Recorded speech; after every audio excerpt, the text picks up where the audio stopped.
নমস্কার বন্ধুরা, জুমার রান্নাঘরে স্বাগতম।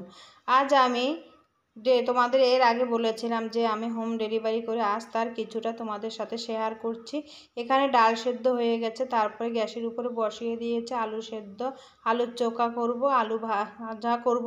তারপরে এখানে দেখো ডিম বসিয়ে দিয়েছি 35টা ডিম সেদ্ধ করে ছুলে তৈরি করে গুছিয়ে নেব। এখানে এবার আর ছোটো উনানে হচ্ছে না, তাই বাইরে চলে গেছি বড় উনানে। আমি এখানে ডিমগুলো ভেজে নিচ্ছি, ডিমগুলো ভেজে তুলে নেবো। একবারে সব কটা ডিম দিয়ে দিয়েছি, যেহেতু বড় কড়াই, বেশি লেট করার মতো সময় নেই। তাই আমি এখানে সব কিছু করে গুছিয়ে এইদিকে মশলা কষানো হয়ে গেছে আমার, এদিকে ভাত হয়ে গেছে, ডাল হয়ে গেছে, আলুর চোখা হয়ে গেছে, সব কিছু রেডি করা হয়ে গেছে। এদিকে দিয়ে দিচ্ছি এখন পাকিয়ে ডিমটা, শুধু ডিমটা আমি এদিকে মশলা কষানো হয়ে গেছে। কষানো হয়ে গেলে ভালো তেল বেরিয়ে গেলে তারপর আমি দিয়ে দেবো জল।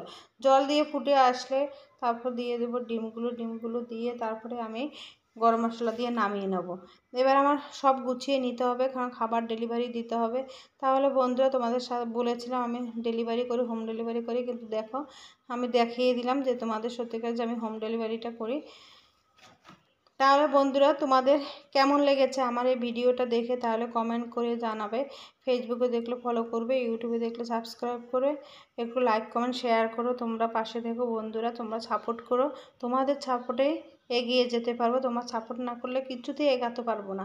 এদিকে আমার সব আস্তে আস্তে গুছানো হয়েছে। এটা ভাতটা বেশি রয়ে গেছে, আস্তে আস্তে প্যাকেট করছে, অনেকগুলো প্যাকেট হবে। এখানে আলু ভাজা করেছে, কজন বলেছে আলু ভাজা খাবে, আমার প্যাকেট করে এদিকে ডেলিভারি দিয়ে দেবো। এখানে ভিডিওটা আমি শেষ করে দিলাম।